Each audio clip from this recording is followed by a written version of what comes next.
Hello, मैं स्वागत करता हूँ अपने चैनल अभिषेक पैक चैनल में। आज का जो हमारा टॉपिक का नाम है वो है रेजिस्टेंस, और उससे रिलेटेड कुछ प्रॉपर्टी के साथ हम जो है बात करेंगे उसके कुछ शॉर्ट ट्रिक्स कि कैसे जो है हेल्प कर सकते हैं हमारे कंपटीशन एग्ज़ाम्स के लिए। तो सबसे पहले अगर हम थोड़ी सी डेफिनेशन की बात करें रेजिस्टेंस, तो resistance is a measure to oppose to flow current flow in an electrical circuit. तो हम एग्जाम्पल से ही देखते हैं। फॉर एग्जाम्पल कि हमारा एक एग्जांपल अगर मैं लेके चलूँ, फॉर एग्जांपल हमारे पास डैम है और डैम में हमारे पास गेट है। तो जो हमारे पास गेट है वो रेजिस्टेंस के जैसे होगा, जो वोल्टेज है वो प्रेशर के जैसे होगा, और जो करंट है वो वाटर के जैसे होगा। तो जैसे अगर जो हमारे पास डैम होता है, डैम में जो गेट जितना खोलेंगे उस हिसाब से हमारा जो है करंट फ्लो करेगा, तो उसी हिसाब से हमारा रेजिस्टेंस होता है। तो आप आई होप आप समझ गए होंगे कि अगर हम जितना जो है गेट को ओपन करेंगे उतना हमारा जो है करंट फ्लो करेगा, उस हिसाब से जितना हमारा रेजिस्टेंस की कम वैल्यू होगी उतना ज़्यादा हमारा जो है करंट फ्लो करेगा। अगर रेजिस्टेंस की वैल्यू हमारी ज़्यादा होती है तो करंट जो है उतना ही हमारा कम फ्लो करेगा। अगर हम इसमें बात करें टाइप्स में, तो सीरीज़ और पैरेलल दो टाइप के हम इस्तेमाल करते हैं। तो सीरीज़ में अपना करंट सेम है एंड वोल्टेज डिफरेंट है, और R equivalent R1 plus R2 plus R3। And parallel की बात करें तो उसमें हमारे पास जो है वोल्टेज सेम है बट जो करंट है वो अपना डिवाइड फॉर्म में चलेगा। तो एक साथ में छोटा सा एडिशनल जो क्वेश्चन है कि जो हमारे पास सीरीज़ एंड पैरेलल में जो पावर को ट्रांसफ़र करने की जो कैपेबिलिटी होती है वो सबसे ज़्यादा किस में होती है। हमें पता है कि जो पावर है वो V²/R होता है। तो अगर हम बात करें तो सीरीज़ की पावर एंड पैरेलल की पावर की बात करें, अगर हम V²/R लेते हैं तो हमें पता है कि सीरीज़ में जो रेजिस्टेंस है वो एडअप होता है। तो जो हमारा रेजिस्टेंस है यहाँ पर हो जाएगा 3R। और हमें पता है कि जो पैरेलल में जो हमारा रेजिस्टेंस होता है वो डिवाइड होता है, तो यहाँ पर हो जाएगा अपने पास R/3। तो यहाँ पर जो पावर V²/R/3, तो जिसके थ्रू हमें पता चला कि जो पावर ट्रांसफ़र की कैपेबिलिटी है वो सबसे ज़्यादा हमें देखने को मिलती है पैरेलल में एज़ कम्पेयर टू सीरीज़। ये कंपटीशन में पूछा गया है हिमाचल प्रदेश के जेई के पेपर में, तो आप इसको जो है अपनी कॉपी में नोट कर सकते हो। अगर हम सिंबल की बात करें तो R=ρ L/A होता है। सिंबल मीन्स ओम का साइन होता है इसमें, और अगर हम इसको रिप्रेजेंट करके देखें तो R=ρ L/A। तो जो हमारे पास रो है वो रेजिस्टिविटी और स्पेसिफिक रेजिस्टेंस होता है। एरिया आप πr² या πd²/4 के हिसाब से आप देख सकते हो। तो जो इसमें इम्पॉर्टेंट क्वेश्चन जो पेपर में पूछा जाता है कि हमारे पास क्या है कि क्वेश्चन दिया जाएगा कि आपका स्पेसिफिक रेजिस्टेंस इनमें से किसके ऊपर डिपेंड करता है। तो ऑप्शन में हमारे पास होगा जैसे कि लेंथ हो गया, या हमारा एरिया हो गया, या इसमें जो है हमारा हो जाएगा टाइप ऑफ मटेरियल, या बोथ A एंड B। तो ज़्यादातर क्या होता है कि फ्लो में सबको पता होता है कि सब मतलब ये सोच के चलते हैं कि बोथ A एंड B वाले जो क्वेश्चंस होते हैं वो हमेशा सही होते हैं। बट ये कुछ ट्रिकी क्वेश्चन जो है वो जो बोर्ड है वो डाल देता है। तो इसमें जो है वो स्पेसिफिक रेजिस्टेंस जो है वो किसके ऊपर डिपेंड करता है उसके ऊपर बात करते हैं, जो आपको पता होना चाहिए। देखो जो हमारे पास रेजिस्टिविटी जो होती है वो डिपेंड करेगी आपकी टाइप ऑफ द मटेरियल और उसके टेम्परेचर के ऊपर। तो इसके ऊपर आप देख सकते हो। अब इसमें जो रेजिस्टिविटी का अर्थ क्या हुआ है यहाँ पे कि the fundamental property of the material that major how strongly it they resist the electric current. तो ये आपकी जो इसमें डेफिनेशन बन जाती है। तो इसमें जो मेन आपको याद रखना है सिर्फ type of the material and the temperature, इन दोनों के ऊपर ही आपकी जो रेजिस्टिविटी है वो डिपेंड होती है। अगर हम कुछ प्रॉपर्टीज़ के बारे में बात करें रेजिस्टेंस में, तो resistance not affected by the environmental conditions means आपका ज़्यादा फर्क नहीं होना चाहिए उसमें। टेम्परेचर कोफिशिएंट शुड भी मिनिमम होना चाहिए इसमें। जैसे कि हमारे पास जो कॉपर है 0.004 पर डिग्री सेल्सियस। जैसे कि अगर हम एक्स्ट्रा इन्फॉर्मेशन की बात करें तो जैसे हमारे पास ज़ीरो टेम्परेचर कोफिशिएंट है, तो ज़ीरो टेम्परेचर कोफिशिएंट्स में हमारे जैसे कि कॉन्स्टेंट एंड मैग्नीन होता है, तो उनका जो टेम्परेचर कोफिशिएंट होता है जैसे कि 0.0020 पर डिग्री सेल्सियस। एंड ये NHPC में मैग्नीन का पूछा गया था कि जो मैग्नीन है वो तुम्हारा पॉजिटिव टेम्परेचर कोफिशिएंट है या नेगेटिव टेम्परेचर कोफिशिएंट है या ज़ीरो है। तो आप यहाँ पर जो है देख सकते हो कि जो मैग्नीन है वो हमारा ज़ीरो टेम्परेचर कोफिशिएंट है। अगर हम रेजिस्टिविटी की बात करें तो जो रेजिस्टिविटी है वो हमारी हाई होनी चाहिए किसके, रेजिस्टेंस के केस के लिए। अब इसमें क्या होता है कि अपना कोई भी सीबेक इफेक्ट नहीं होना चाहिए। तो जो प्रीवियस हमारी क्वेश्चन में सीबेक इफेक्ट के ऊपर हमने जो है बात की थी, जैसे कि हमारा जो है जंक्शन है मेटल 1 मेटल 2, दो डिफरेंट अदर टाइप के मेटल्स हम लेंगे और दो डिफरेंट टेम्परेचर के होंगे, तभी आपका जो इलेक्ट्रॉन है वो higher potential to lower potential में फ्लो करेगा। For example metal 1 to metal 2 जब भी फ्लो करेगा, तो जब भी फ्लो ऑफ करंट होता है, जब भी फ्लो ऑफ इलेक्ट्रॉन होता है तो उसी के अपोजिट अपना फ्लो ऑफ करंट होता है। तो इसके थ्रू अपनी जो है वोल्टेज उत्पन्न हो जाएगी। बट ये जो इफ़ेक्ट होता है वो हमारा रेजिस्टेंस के केस में नहीं होना चाहिए। तो इस चीज़ को अवॉइड करने के लिए हम जो है किस चीज़ को अवॉइड करने के लिए, सी बैक के इफेक्ट को अवॉइड करने के लिए हम रिवर्सिबल स्विच का इस्तेमाल करते हैं, जो कि इस तरीके से हम जो है देखा जाता है। तो रिवर्सिबल स्विच का अगर मैं बात बताऊं तो जैसे फ्लोरोसेंट ट्यूब होती है तो वहाँ पर जब डीसी सप्लाई हम देते हैं तो उसमें भी रिवर्सिबल स्विच का इस्तेमाल किया जाता है। तो अगर हम अगले की बात करें तो कुछ एक्स्ट्रा इन्फॉर्मेशन जो कि हमारे पेपर में आ जाता है, तो to avoid the inductive effect we use bifilar winding का इस्तेमाल करते हैं। तो इंडक्टिव इफेक्ट का क्या मतलब हुआ, फॉर एग्जांपल क्या है कि हमारा जैसे ही हमारे पास करंट कॉयल है, अब करंट कॉयल में क्या होता है कि जैसे कि हमारा ये एनर्जी मीटर है, एनर्जी मीटर में हमारे पास एक करंट कॉयल होती है और एक हमारे पास पोटेंशियल कॉयल होती है।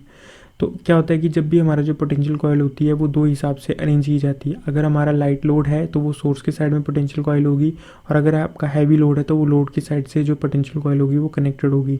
जब भी हमारा जो है लोड की साइड में जब पोटेंशियल कॉयल कनेक्टेड हो रही है और हैवी लोड है तो मीन्स हाई करंट फ्लो कर रहा है इसमें से। अब जब भी हाई करंट फ्लो करेगा तो अपना ही करंट कॉयल में से जाएगा, जिसकी वजह से जो फ्लक्स है वो इतना उत्पन्न होगा कि जिसकी वजह से जो हमारा एरर बहुत ज़्यादा क्रिएट हो जाएगा। तो हम इसमें क्या करते हैं कि बाइफिलर वाइंडिंग का इस्तेमाल करते हैं कि इंडक्टिव इफेक्ट के कारण जो एरर हो रहा है उसको ख़त्म करने के लिए। तो हम क्या कहते हैं कि जो पोटेंशियल कॉयल होती है वो इस तरीके से अरेंज की जाती है कि वो इसके अपोजिट में इस तरीके से हमें की जाती है, जिसको कि अगर एनर्जी मीटर की बात करें तो इसको कंपनसेटिंग वाइंडिंग के नाम से जाना जाता है। फॉर एग्जांपल कि यहाँ पर ये जो हमारी रेड वाली है वो तुम्हारी करंट कॉयल है और जो ब्लैक वाली है वो हमारी पोटेंशियल कॉयल है। तो जो करंट कॉयल मैसेज आएगा तो बाय द हम जो है तुम्हारा थंब रूल के थ्रू जो है मैग्नेटिक फ्लक्स लेकर आएंगे। तो फॉर एग्जांपल रेड वाले का मैग्नेटिक फ्लक्स इस तरीके से जा रहा है और ब्लैक वाले का बाहर को जा रहा है, तो ये कैंसिल आउट कर देगा, जिसके थ्रू आपका जो इंडक्टिव इफेक्ट है वो यहाँ पर ख़त्म हो जाएगा। तो हम जो है इंडक्टिव इफेक्ट के लिए बाइफिलर वाइंडिंग का इस्तेमाल करते हैं, और अगर कैपेसिटिव इफेक्ट्स के लिए ऑर्टन पैरी वाइंडिंग का इस्तेमाल करते हैं। अगर हम अभी जो है रेजिस्टेंस की ट्रिक्स में आते हैं, हमें पता है कि ओम्स लॉ के तहत V = I/R। तो सबसे पहले आप मेरे को थोड़ा ये क्वेश्चन देना, आंसर देना इसका कि जो ओम्स लॉ है वो किसके ऊपर जो है वो वैलिड है, linear, non linear, semiconductor, insulator, किन के ऊपर। तो ये आप मेरे को जो है कमेंट सेक्शन में बता सकते हो अगर आपको पता है तो। अगर नहीं पता है तो सर्च करके आप इसमें कमेंट में लिखिए, जिसको कि आपको याद रहेगा कि किसके ऊपर ये डिपेंड करता है, किसके ऊपर ये नहीं डिपेंड करता, अगर आपको याद नहीं है तो। जैसे कि हमारे पास ट्रिक है कि हमें पता है कि ओम्स लॉ के थ्रू V = I/R होता है। बट थोड़ी सी इन्फॉर्मेशन मैं आपको ये बताना चाहता हूँ कि जो हमारे जेई एग्ज़ाम्स होते हैं और एग्ज़ाम होते हैं, इसमें जो ओम्स लॉ को लिखा जाता है वो अलग अलग लिखा जाता है और अलग अलग इनको ठीक किया जाता है। फॉर एग्जांपल अगर मैं ए के हिसाब से बताऊँ तो जो हमारा करंट होता है वो डिपेंड करता है वोल्टेज के ऊपर। तो इसमें लिखा जाता है आई ही is directly proportional to voltage, means I यहाँ पर लिखा जाएगा और डायरेक्टली प्रोपोर्शनल टू वोल्टेज लिखा जाएगा, जिसका मीन्स ये होता है कि वोल्टेज हमारी कांस्टेंट होती है और जो करंट होता है वो डिपेंड करेगा वोल्टेज के ऊपर। ये होता है बेसिक रूल ओम्स लॉ का, जो कि ए में इसको ठीक किया जाता है। बट जे एग्ज़ाम में गलत चीज़ को ही ठीक किया जाता है, क्योंकि बुक्स में गलत ही प्रिंटेड था तो तब से वो यही चला के है। बुक्स में क्या होता है V इज़ प्रोपोर्शनल टू आई, कभी भी कॉन्स्टेंट चीज़ कोई भी वेरिएबल के ऊपर डिपेंड नहीं करेगी। मीन्स यहाँ पर क्या है कि वोल्टेज पहले आएगा तब आपका करंट आएगा, ना कि करंट पहले आया उसने वोल्टेज को उत्पन्न किया। तो ये थोड़ा जो है ए और जेई का ये लफड़ा होता है ओम्स लॉ के ऊपर। अगर हम ट्रिक की बात करें, हमें पता है V = I/R। अगर वोल्टेज को हम कांस्टेंट लेके चलेंगे तो I is inversely proportional to resistance. अगर रेजिस्टेंस ज़्यादा है तो करंट हमारी होगी कम। फॉर एग्जांपल ट्रिक नंबर 1 से हम बात करते हैं। फॉर एग्जांपल हमें निकालना है कि 3 ओम में से 12 एम्पेयर जो है करंट हमें गिवन है, तो हमें 6 ओम में से निकालना है। तो हम कैसे करके निकालेंगे, तो ट्रिक में हमारे पास ये है कि हम देखेंगे कि जो अगर ये टेबल्स के अंदर में आ रहा है, जैसे फॉर एग्जांपल 3 और 6 एक ही टेबल में आ रहे हैं, तो हमें पता है कि 3 2 ज़ा 6 होता है। तो यहाँ पर क्या हुआ, हमें पता चल गया कि जो 3 2 ज़ा 6 होता है मीन्स 2 टाइम बढ़ रहा है। बट यहाँ पर क्या है कि जो अपना रेजिस्टेंस है वो 6 ओम का है, और हमें पता है कि जब आपका रेजिस्टेंस जो है कम से बढ़ रहा है तो अपना करंट उसमें कम होगा। मीन्स यहाँ पर 3 एम्पेयर का करंट था, 3 ओम है सॉरी, 3 ओम से अगर हम 6 ओम में जा रहे हैं तो रेजिस्टेंस कहीं ना कहीं 2 टाइम्स बढ़ रहा है। तो अगर हमारे यहाँ पर 12 एम्पेयर करंट है तो कहीं ना कहीं रेजिस्टेंस अगर बढ़ रहा है तो हमारा जो करंट है वो क्या होगा, कम हो जाएगा। तो कितने टाइम कम होगा, जितने से हम मल्टीप्लिकेशन करेंगे उतने में डिवाइड कर देंगे, तो 12/2 दैट इज़ 6 एम्पेयर। तो यहाँ में से 6 ओम में से कितना जा रहा है हमारा 6 एम्पेयर। अब बोलोगे कि इसकी क्या ज़रूरत है, बट जब न्यूमेरिकल दिया जाता है तो उसमें ये ट्रिक जो है आपका समय बहुत ज़्यादा बचाती हैं। फॉर एग्जांपल अगर हम क्वेश्चन नंबर 2 की बात करें तो क्वेश्चन नंबर 2 में क्या है कि हमें जो है यहाँ पर आप देख सकते हो कि 2 ओम में जो हमारा 4 एम्पेयर का करंट फ्लो कर रहा है। जैसे ये वाले क्वेश्चन में हमारे पास जैसे 2 ओम है, अगर 2 ओम में 4 एम्पेयर का करंट आ रहा है तो हम चाहते हैं कि 4 ओम में कितना करंट जो है फ्लो कर रहा है।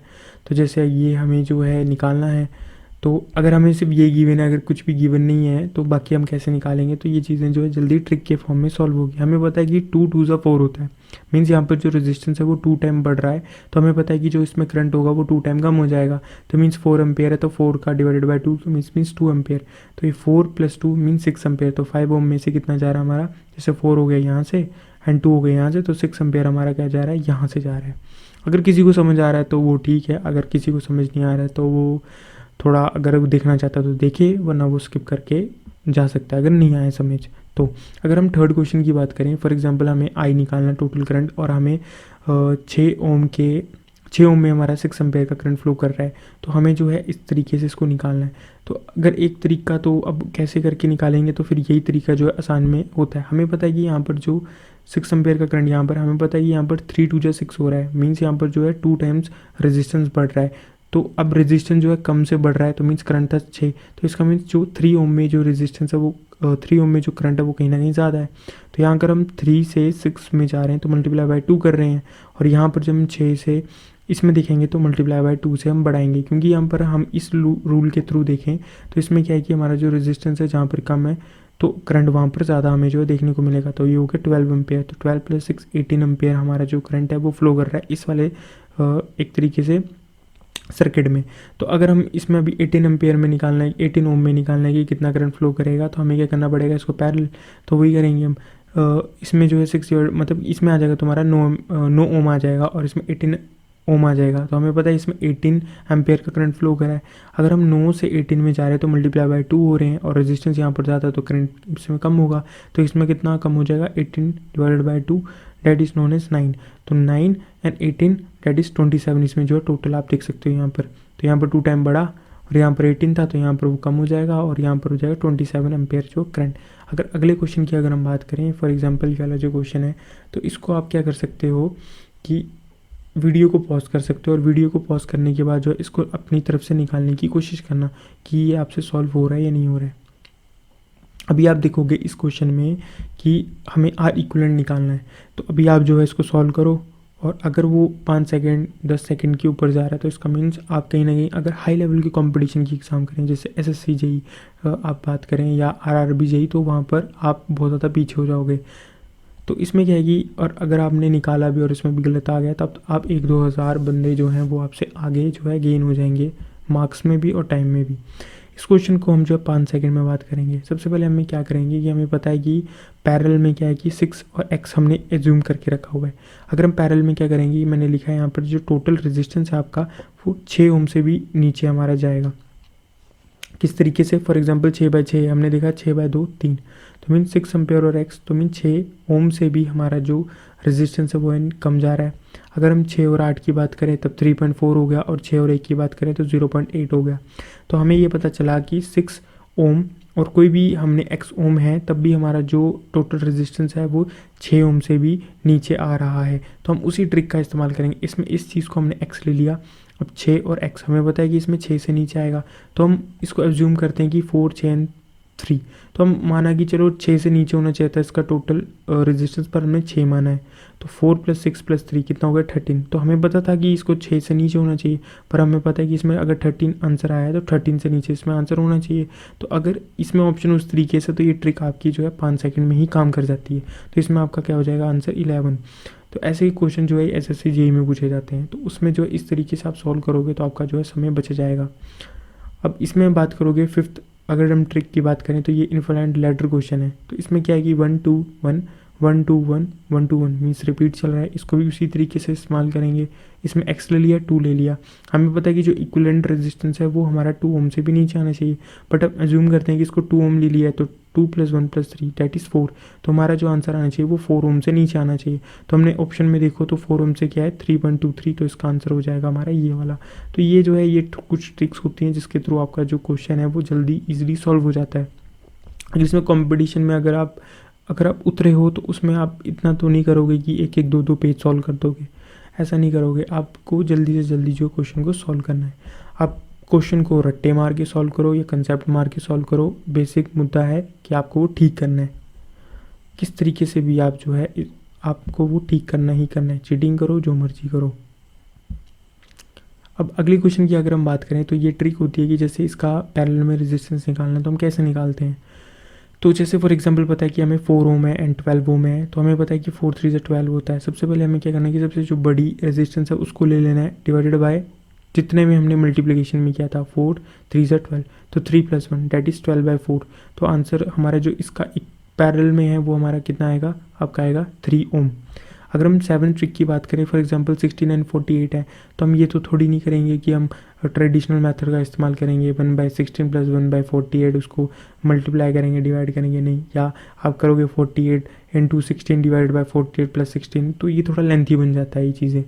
तो आपने क्या करना, कुछ नहीं करना, हमें पता है कि टेबल में ही आ रहा है, तो 16 3 × 48 होता है। सबसे बड़ी रकम ले ली 48, कितने से मल्टीप्लाई हुआ 3 3 + 1 48/4, आंसर आपका आ गया। अब जैसे कि ये 8th की बात करते हैं, इसमें जो कैपेसिटेंस है सीरीज़ में दिए गए हैं और इसमें जो ओम मतलब इसका जो है रिएक्टेंस की फॉर्म में दिया है। जैसे कि reactance of capacitance and reactance of inductance value unit जो होती है वो ओम में होती है और रेजिस्टेंस भी ओम में होती है। जैसे हम इम्पेडेंस निकालते हैं तो R² + X² और ये सारा कुछ निकलता है ओम की फॉर्म में, उस तरीके से मैं बात कर रहा हूँ। अगर हम यहाँ पर बात करें तो यहाँ पर क्या है 12 एंड 4 है, तो सबसे बड़ा क्या है रेजिस्टेंस आपका 12 है और 4 3 से 12 है, तो 12 + 4 12 डिवाइडेड बाय 4 दैट इज़ 3। तो ये भी जल्दी सॉल्व हो गया।